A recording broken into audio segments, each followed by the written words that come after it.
Hello everyone and welcome back to another Backlot Banter movie review. My name is Tanner Hazel. Today, I'm joined by my globetrotting action buddy, Tanner Dykstra, and today we're here to review Tiger 3, the third in the Tiger series. I know, hard to believe with a title like that, but if you have seen the YRF Spy Universe, if you've seen any of the Tiger movies, if you've seen Pathaan, if you've seen War, you can join our Discord and talk to us about these movies.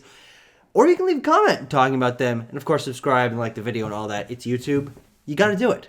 It's the law. Tanner. Law of the land. We prepared for Tiger 3. We watched Ek the Tiger and watched Tigers into High, and we saw Pathaan and reviewed that way back when it came out all those many months ago. Uh-huh. And now we've seen Tiger 3, kind of the big Indian blockbuster movie to end out this year, and we're here to give our thoughts. Tanner, what did you think about Tiger 3? Tiger 3, I think, Tucker, it's a good time. And probably like the best time I had it with a Tiger film, I think. On the whole, I'd say I prefer Tigers into High. Sure. Okay. But there's still a lot to love about Tiger 3. I think Salman Khan is still quite solid, and he's a very charismatic presence. Katrina Kaif is also that similar thing. Yeah. But ultimately, when it comes down to it, I think it suffers from the same thing that the whole series kind of suffers from, in that it's too long, and we're kind of just spinning our wheels for a lot of like the middle chunk of the film, the second act extending, either way, and the villain's not that memorable or interesting. The action set pieces are pretty stock standard, I would say. One notwithstanding, we'll get to it, of course. But Tucker, what did you think? I honestly, I was pretty underwhelmed. Yeah. And I've been pretty underwhelmed by the entirety of the Tiger series. I think that Salman Khan is good, but I don't think he's exceptional. As an action hero, he's got the build for it. He's got the looks. But I don't really believe Tiger's personality too much. That's fair. I think he works best when he did in the first movie, when he was a spy guy, kind of fish out of water. Sure. Just sort of this rom-com. Okay. I liked the energy of that first movie. It felt very distinct. It made Tiger feel very distinct because you're kind of discovering himself and getting to know Zoya. That is easily my favorite of the three.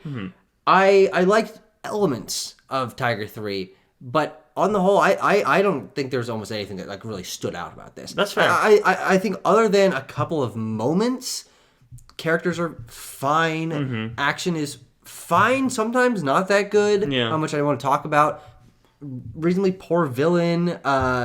The plot is kind of all over the place. Yeah. It's just an okay action movie, but it just doesn't do anything more than just being like, there's some espionage stuff, and the governments don't trust our main characters, and a bad guy. In that way, it's sort of a rehash of like kind of the most boring parts of the first movie of Ek the Tiger, where it's just we're playing on the real world geopolitical tensions between India and Pakistan, and Tigers from India and Zoya's from Pakistan. Well, the series has this really weird tension with like trying to have this unity theme of like India and Pakistan like working together, but it's also kind of not. I think at the end of every movie they do a thing of like, and now India and Pakistan get along.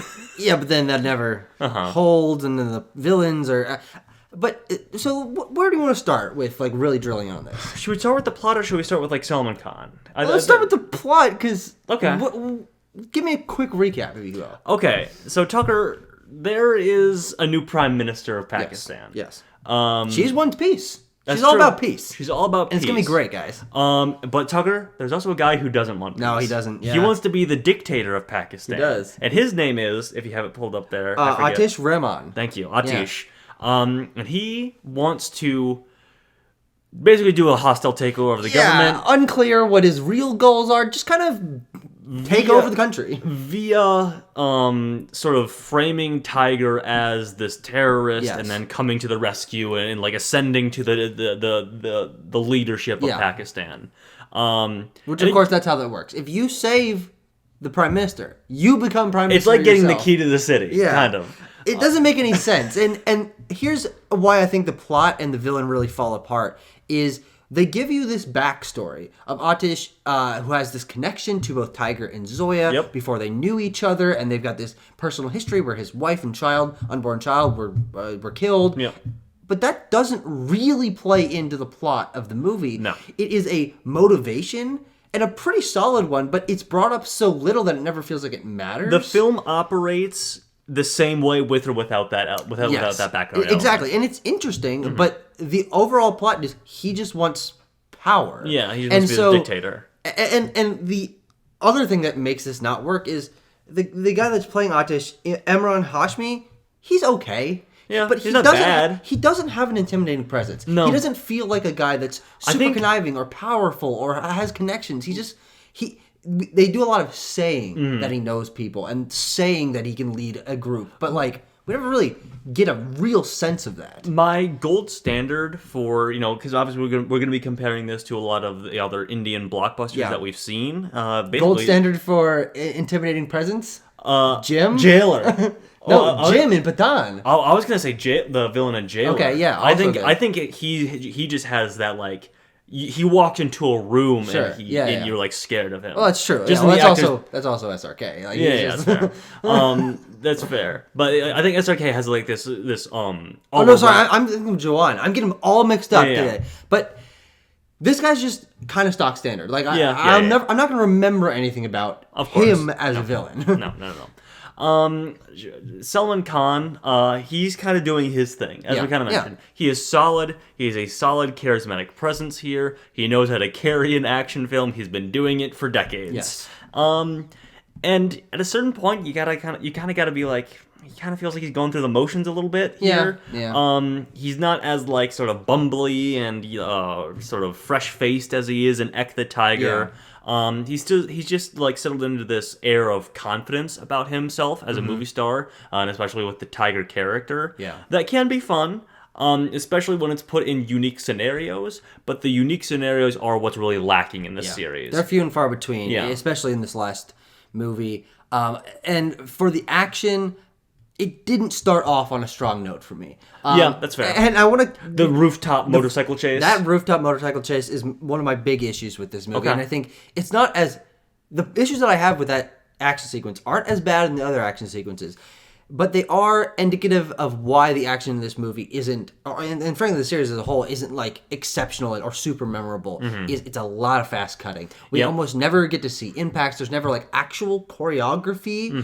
And it is intercut quite frequently with both green screen, which but also like full CGI kind of video game-esque recreations of the environment. There's and a lot of that in that first one. And so they will intersplice Tiger doing something, and you'll see Salman Khan on a motorcycle or with a giant stick or whatever it is doing something, and then they'll do like a faraway shot where it's nothing's obvious real. that it's all fake. And the interplay between it all being fake, the green screen, which is not great green screen, it's okay, but it's not great. But like that's kind of just what you have to get accustomed to with watching these kind of movies. It's never like amazing. It's never seamless. So there's those two, which aren't great. But then there's the actual action with actors doing things, but we never get to see that choreography play out. So there aren't really crazy moments in this. There's like the general action set piece where tension is high and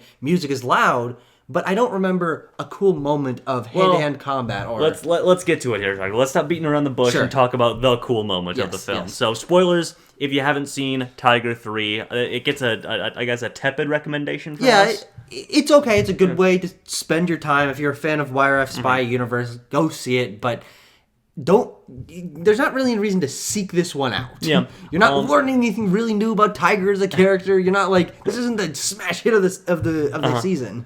Pathaan's in this. Yes, he is. SRK makes his return as Pathaan. We're doing a little switcheroo. Tiger showed up, Salman Khan showed up in the Pathaan way back in January, and now we're doing a switcheroo. And as I just said moments ago before we started rolling, Tucker, it's the highlight of the whole trilogy. It raises the fun value to fucking infinity.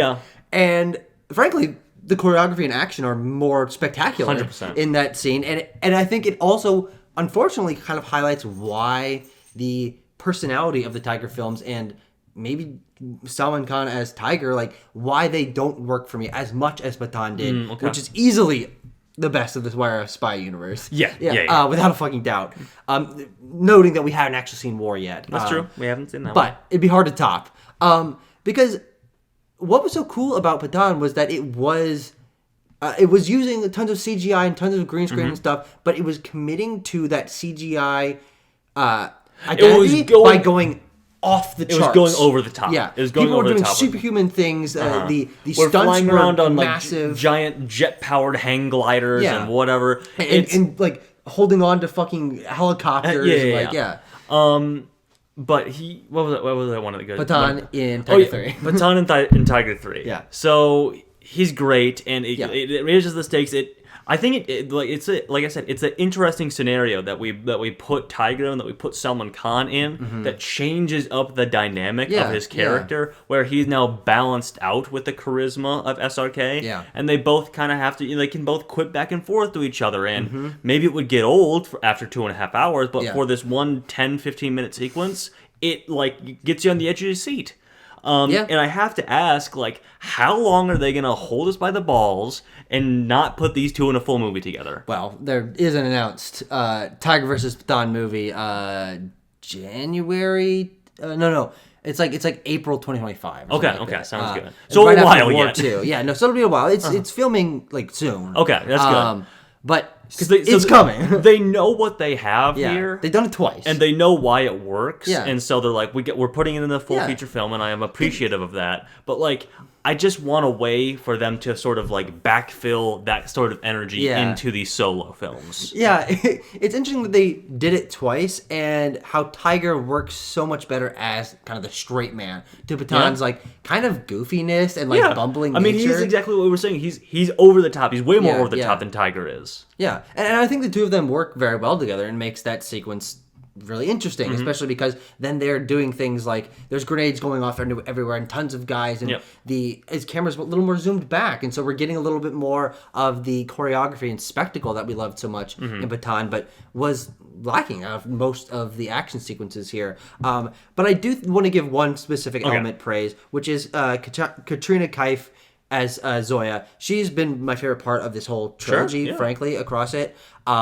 And learning more about her as a double, triple, quadruple agent over the course of these movies. They always trick Tiger into thinking that she's a double agent, and she never is. No. She is, but then she's like, actually, I'm a triple agent, and I'm doing good things, actually. It's a bizarre and ridiculous setup, but I think Katrina Kaif just sells all of it. I think she has a nice balance between the more serious nature that these movies go for, but a little bit of a lighter edge. She, of course, brings the sort of romantic tone that I think works well between the two of them, and the dynamic of being productive parents as well plays at least a little bit into this movie. And the moments when the movie starts and we are thinking that they're going to be like pitted against one another doesn't last very long, but it's interesting tension. I wish it had been pulled out longer throughout the course of the movie, but I think she was my favorite actor in this movie. Yeah, other than SRK, she's always quite solid. Yeah, and then she gets her own, as they often do. They get like, well, we'll give you a woman to fight. Yes, she fights like. A female Chinese general. Just like a one-off scene who never comes back. No. They have to steal a briefcase. That whole sequence is pretty fun too, with Tiger doing like a rappelling through a clock tower kind of thing. That's probably the best straight Tiger sequence in this movie. Yeah, I think so. But yeah, it's pretty solid. Tucker, do you have anything else you want to say about Tiger 3? Not particularly. It's just okay overall, but I end up mostly underwhelmed by it, even if it is just like solid, because there wasn't anything exceptional about it. It was just okay actors doing an okay script with slightly below average action sequences, which is the first time, frankly, on this channel reviewing an Indian film that I haven't been like glowing afterward. Be like, oh my god, that moment and these jokes and this amount of personality and the charisma of the leads. It's just kind of lacking here. It's okay, but it doesn't hit the heights of all the other ones that we reviewed. I think we're both circling. I'm gonna say like a 5.5 for this. Yeah, I'll go a little bit lower to 5 out of 10.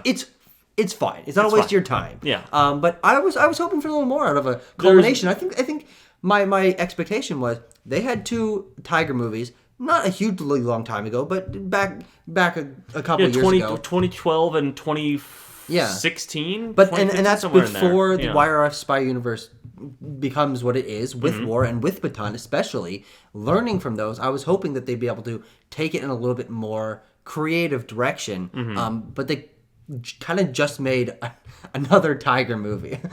Yeah. I don't know. There's a number of things that I think this film helped me realize about what I think works in the particular realm of Indian cinema, Indian action cinema specifically. Yeah. Well, that's all you've seen. Well, yeah, of course. No, Tucker, I've seen Panther Panchali. Oh, my bad. Yeah. I've seen mostly Indian action films from the 2010s and 2020s, and then one film from the 1950s. Right. So pretty robust knowledge, I'd say. But no, I think for that it helped me bring some things into focus. But as a film, it's fine. Yeah, it's totally fine. We'll be looking forward to War 2, and then Pathaan v Tiger. Yeah. Very fun stuff. We'll see. And, of course, others coming along the way. We love reviewing these Indian movies for you, and so we'll keep our ear to the ground, see what else is coming out. Thank you very much for joining us, guys. We will see you in the future.